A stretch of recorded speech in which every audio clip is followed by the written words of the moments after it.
pro instinct. So if we see it moving here, what we're now doing with our physics system, previously within physics, we only knew if I hit you when the actual a collision happened. Now we're actually projecting into the future, and the physics system gives the players full anticipation and awareness that makes them feel much more human. So what you're seeing here is, as the defender comes in, his leg actually comes in and the player's actually able to ride the tackle. Yep. So it looks fantastic, but it means in a situation like that before, the player would have stumbled and maybe fallen over. So they're acting much more like humans. So if we go to the next... They have that sort of anticipation of, which, definitely one of the key skills, for a ball handler to be able to anticipate when the defender's making that move. Absolutely. Anticipation and awareness, which we've never ever had before, and we can only do through the power of Ignite. So this next clip is a really cool way that we're actually showing how we actually manipulate animation. So if you see the defender as he comes in here, you actually see his arm come up as he's bracing for impact,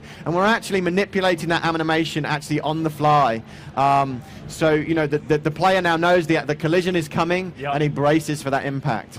If we go to the next clip, what you're going to see now is this is where it really starts to become game-changing in gameplay.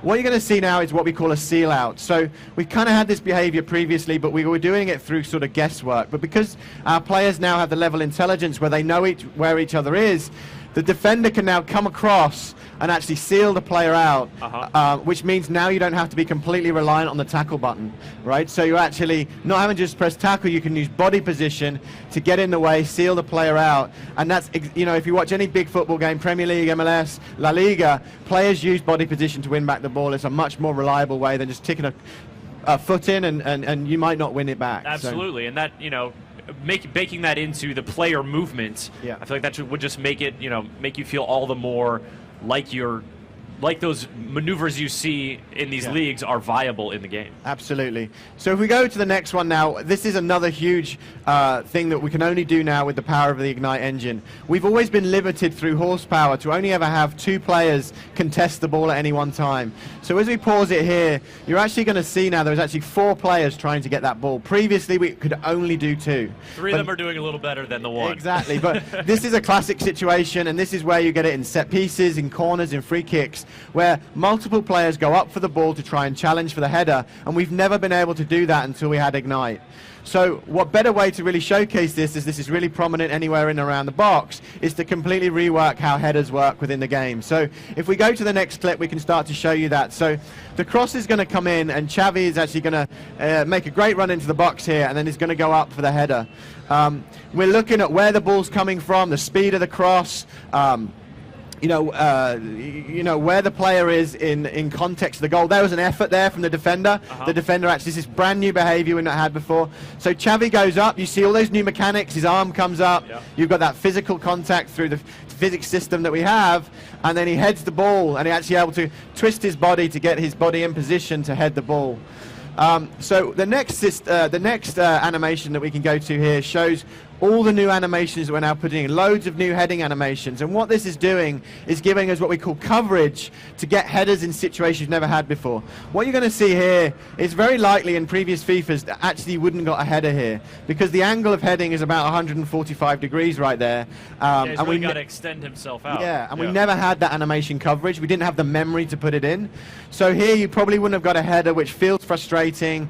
It becomes one of those frustration moments, and here he arches his body, gets body position to make a great header. So in the final example, we can now show you not just about animation variety, but also control. So here, Falcao's going to go up for a header. Previously in FIFA, what you would have probably seen is he would have gone power front post. But now, for the first time, we have finesse headers, which we've never had before. FIFA fans will all know all about finesse shooting. Here he's actually doing a glancing header. He would think he was going front post. He actually aimed left back post and just tapping on the button, and that's a glancing header to the back post, leaving the goalkeeper for dead. I gotta say, Nick, I feel like in a lot of these demos, the excitement of scoring a goal, that's a wonderful, that's like a climax of a soccer situation.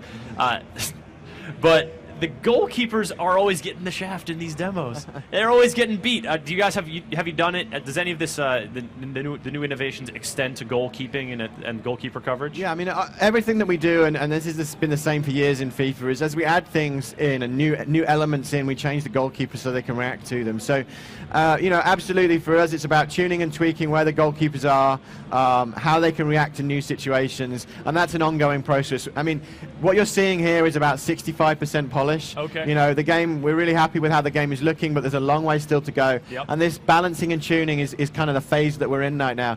Bringing all the elements are kind of there, but it's now bringing it together. This is the fun part where, kind of all the hard work comes together, and it's about fine-tuning, and the goalkeepers become a big part of that. And you start to see just how all those systems come together to make it feel more rhythmic. Absolutely, and that's kind of how you make a great game. Now, before we move on a little bit, we've got a ton of questions coming in. Technique. So if we fast forward a little bit here, what you're going to see here is some new animations that we've never had before.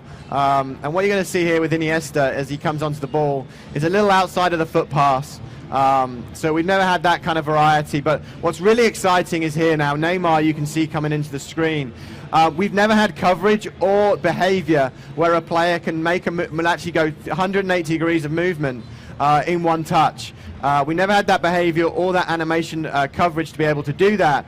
And now, as you can see, what this is doing is, one, it looks cool, but the most important thing is it maintains momentum and flow in the attack, which is great. And here, if we go to the next clip, is another great example of something that looks quite similar, but it's actually a new system. So this is reworking trapping. So we now, the players, you can see Xavi's calling for the ball. Messi will do a really nice outside of the foot touch, and Xavi will actually just hop over the ball. What he's doing there is realizing that the momentum on the ball and the speed on the ball means that actually if he doesn't take a touch, it's to his advantage. Whereas previously, he may have wanted to take a touch, he may have tried to take a touch, which would lose that momentum and flow of the attack. So again, the last two things you've seen, yes, they look cool, but they're changing flow and momentum within attack. Now, are those AI behaviors? So if you're if you're controlling the player coming onto that ball, will that sort of read and factor into your movement? Yeah, so these things really are contextual, which means depending on the situation, these things can happen, depending on the speed of the pass, where it's coming from, the angle at which the players. Show you some really nice examples of new some new passing animations. This one is a new lofted ball from one wing to the other. So this is switching play again. Previously in FIFA, we only had 2 or 3 animations. Now, huge variety. Little touch here from the player comes in, just a little touch pass. Now we start to see the momentum and the shift of weight as we go in the dribble, and also on the defender as well. That's the new locomotion working there. A little side pass, just a little, outside of the foot pass. There's a player making a run here, and then this is a brand new lofted through ball coming in here, and this is where it gets exciting. So the next move you're going to see here is user controlled. This is right trigger, flicking the ball up off the chest. Previously, a chest was just a trap. It would down to your feet. Now you can flick it up, and now you're in on goal. Something you've never ever been able to do before. Nice. So we're coming to the end here, and just the last 2 clips I just want to focus in on is around shooting. So we're completely reworking shooting with the game. We're just going to swap here to Iniesta. We're doing it in 2 ways. The first is changing the way players get to the ball. So players previously, if the ball's been in front of them or in their feet, we've actually snapped legs into position to get the player in the right position. Players will now actually change their stride, vary their stride to get in a good shot. And what you're seeing here now is the brand new ball physics, which is curling inside the post, is something we've never had before. So it's how they get onto the ball and then the physics of the ball. And then we'll just finish now with the best player in the world, Lionel Messi, and how he takes a shot with a great goal and just curling shot into the top corner. And the new physics, the new shooting, the new ball physics and shooting mechanics.